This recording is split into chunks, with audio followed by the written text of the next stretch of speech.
Evet. Gelin bakalım.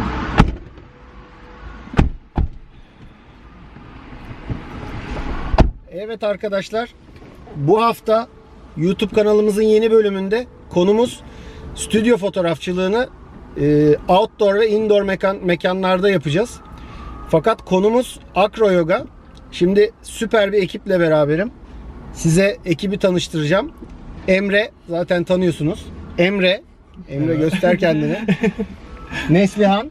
Selam. Neslihan. İki Emre, iki Neslihan oldu. Bir Neslihan da burada var. Merhaba. Tabii ki o da Vehbican. Yani aslında onu biz aramıza almayacaktık. İki Emre, iki Neslihan ama o da girdi aramıza. Neyse.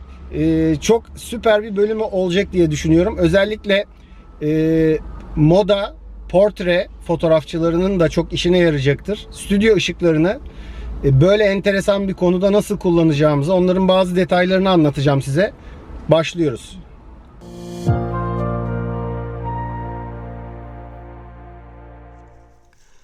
Merhaba. Bu hafta konumuz stüdyo ışıkları ve Acro Yoga arkadaşlar. Acro Yoga ne derseniz, biraz önce arabada Neslihan ve Emre ile tanıştınız. Neslihan ve Emre yoganın asanalarını akrobasiyle birleştirerek çok güzel bir performans sergiliyorlar. Ben de ilk defa tanışıyorum gerçekten. Sadece yurt dışındaki sitelerde görmüştüm bazı örneklerini fakat çok dikkatimi çekmemişti. Instagram sayfalarına girdiğimde gerçekten şok oldum. Müthiş bir performans. Stüdyo ışıklarını anlatmak için de bence çok güzel bir konu diye düşünüyorum. Bugün hem iç mekanlarda hem dış mekanlarda, özellikle dış mekanlarda gün ışığını bastırarak özellikle tekniklerini anlatacağım size. Acro Yoga çekeceğiz. Bakalım neler olacak.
Evet arkadaşlar, Emre'nin şu an ekranda gördüğünüz fotoğrafında dikkat ederseniz sırt bölgesinde daha parlak gördüğünüz yerler, şu an arkamda gördüğünüz ana ışığım bu. 500 watt gücünde Elinchrome'un ELV500 flaşını kullanıyorum. Ana ışık olarak bunu ve dolgu ışığı olarak da büyük deep octa'yla genel hatları dolduruyorum. Yani gölgeleri kesiyorum mümkün olduğunca. Fakat onun gücü daha baskın geliyor. Ayarlarımı ona göre yaptım. Emre'ciğim bir gösterir misin pozisyonu? Şimdi grid olan, üzerinde tas ve grid olan ışığımız sadece bölgesel olarak şu çizgiyi aydınlatmasını istedim. Işık buradan yalayarak geçiyor ve kasların üzerinde o gördüğünüz, şu an fotoğrafta gördüğünüz o gölgeleri ve aydınlık alanları oluşturuyor. Dolayısıyla bence çok güzel bir kare oldu. Sağ ol Emre'ciğim, kalkabilirsin. Sırt pozisyonunu yapacağım. İki bacağın üzerindesin. İki bacakla kaldıracağım. Aynen. Ayaklarıyla seni kaldıracak. Sen oradan manzaraya doğru.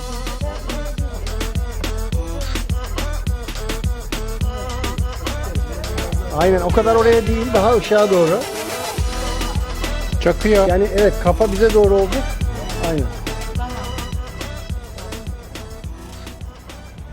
Böyle mi duruyordu ayakların? Hatırlamıyorum ki.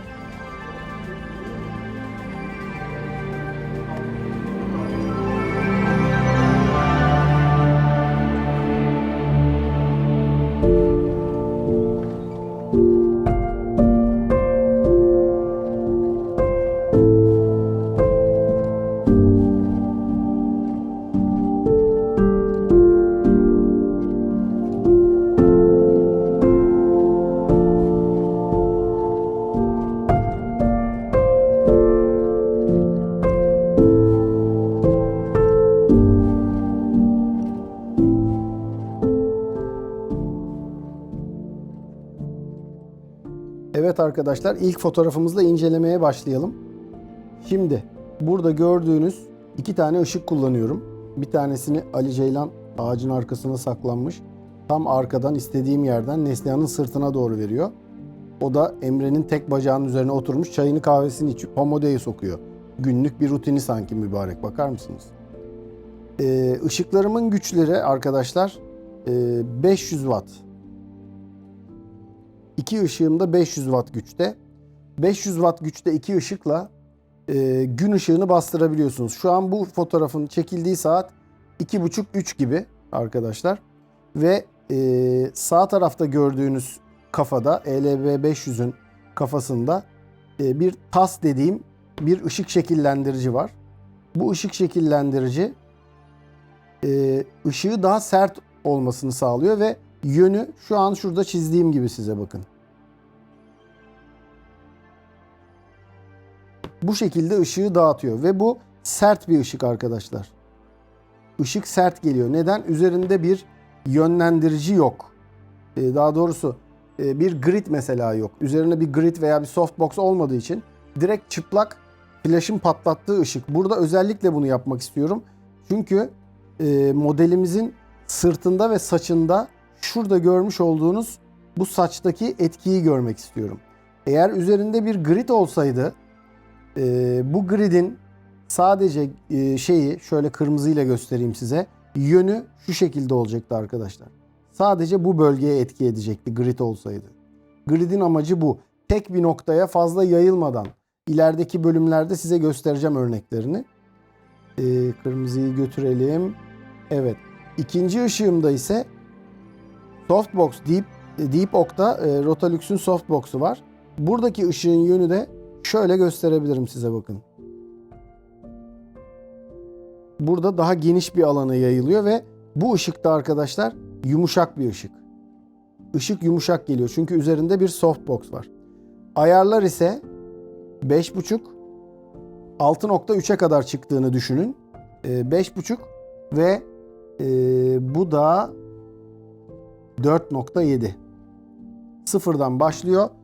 Neden bunu 5.5 olarak ayarladım? Çünkü dikkat ederseniz aradaki softbox ve modelimizin arasındaki mesafe daha uzak.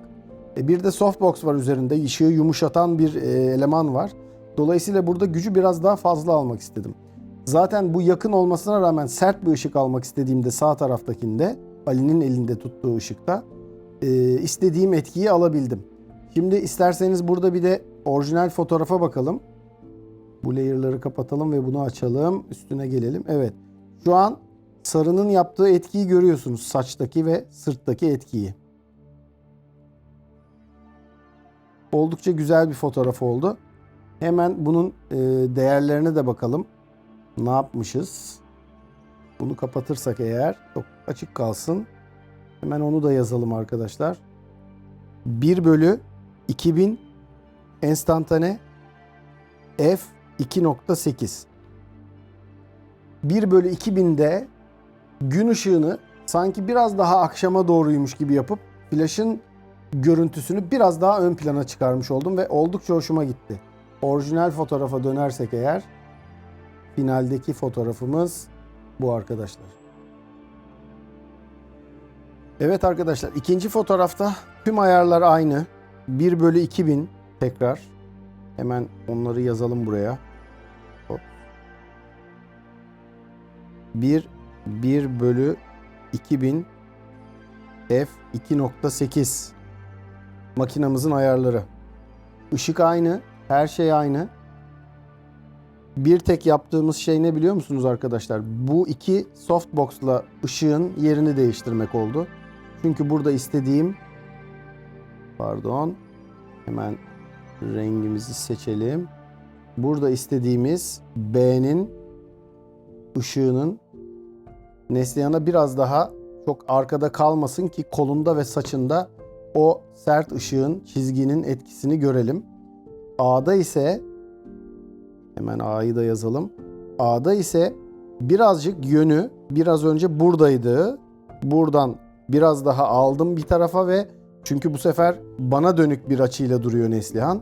Ve biraz daha kafasını aşağıya eğdim ki Emre'nin de burada yüzünü alabilelim. Vücuduna ten renklerini ayırt edebilelim. Onun gerisinde kalan tüm ayarlar aynı arkadaşlar. Şimdi orijinal fotoğrafa gelirsek saç ışığı ve koldaki etkiyi görüyorsunuz arkadaşlar. Benim burada bütün uğraş yapmaya çalıştığım şey şu çizgiler ile arka plandan ayırarak daha dramatik bir hale getirmek fotoğrafı. Evet, gelelim serinin en güzel fotoğrafına. Bu fotoğrafı bu seride çok beğendim. Neden? Çünkü tam yapmak istediğimi yapabildim burada. Burada arkadaşlar en çok dikkat edeceğimiz şey şuydu. B'yi kadraja sokmadan hem Neslihan'ın tam saçlarına ve kolundaki çizgiye dikkat edin. Kollara, Emre'nin kollarına ve Emre'nin saçına kadar bir geniş kadraj almam gerekiyordu. Aynı zamanda da buradaki en önemli şeylerden biri de vücut hattındaki o çizgi. Bu tamamen dikkat ederseniz sırta kadar geliyor o çizgi. Bu bunu yapabilmek için B'nin gücünü 5.5'a kadar çıkardım arkadaşlar. 5.5'a çıkardım. A ise biraz önceki aynı gücünde kaldı. Yine soft bir şekilde aydınlatma görevini gördü. Orada bir problem yok. Fakat tam istediğim gibi kadrajı da ayarlayarak çok güzel bir görüntü aldık. Bu fotoğrafta orijinale baktığımızda söyleyeceğim. Bu fotoğrafa arkadaşlar yaparken 1/2500'e çıktım. Bunu yapmak istememin sebebi f yine 2.8. Bunu yapmak istememin sebebi dikkat ederseniz bu fotoğrafta biraz önceki fotoğraflara göre ortam ışığı daha az. Ortam ışığını biraz daha azaltarak sanki böyle bir gün batımının artık zamanı gelmiş gibi ama stüdyo ışıklarının da gücü sahnenin dinamizmini iyice ortaya çıkardı. Ve tam aslında bu bölümde size anlatmaya çalıştığım ve ulaşmaya çalıştığım görseli yakalamış oldum. Hemen bunun orijinaline bakalım beraber.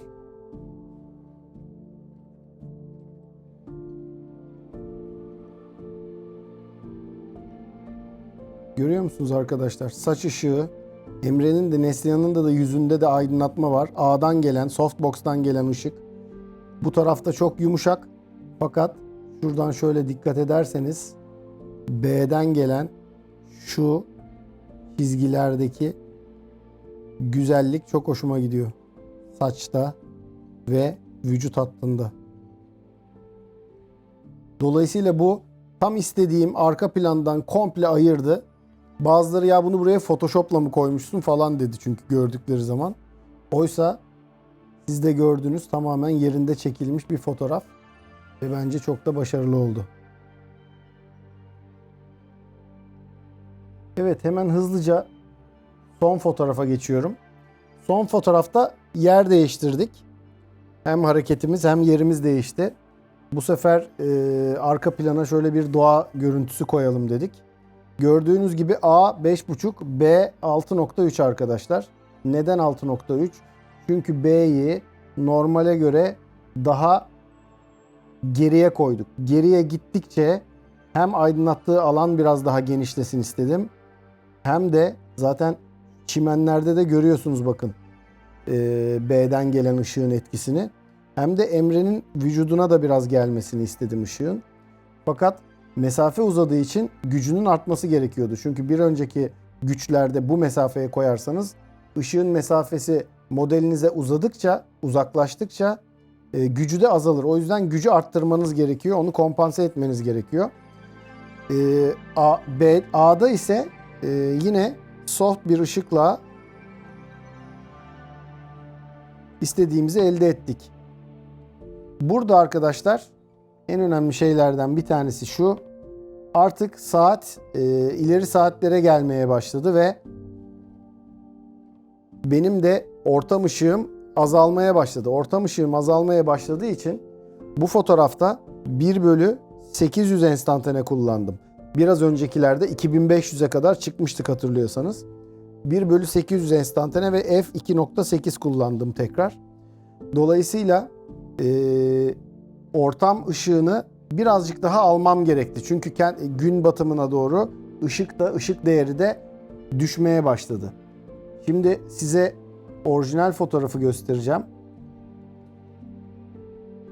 Orijinal fotoğrafımızda arka plan, Emre'nin vücudundaki etki, saç ışıkları ve yine o aradığımız çizgileri görebiliyorsunuz. Şu bölgeler.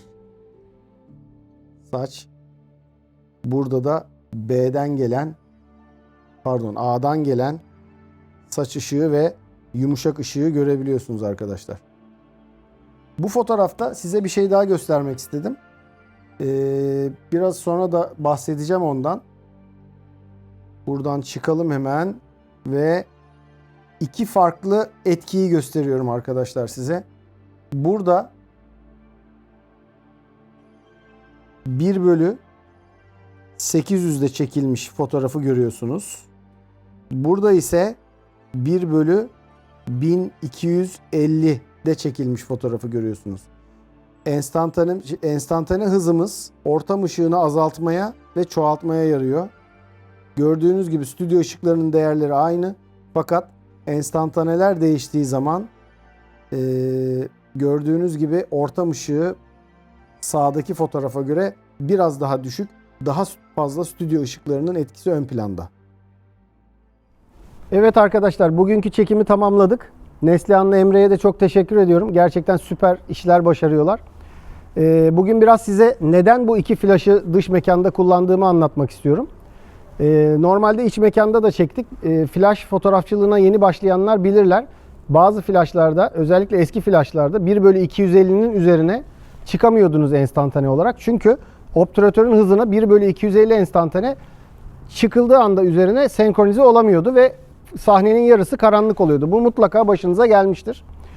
Bu tip flaşların özellikleri arkadaşlar, enstantanenin hızı 1/250'nin üzerine çıktığı zaman 1/1000, 1/2000, 1/8000'e kadar, kameram benim 8000'e çıkıyor.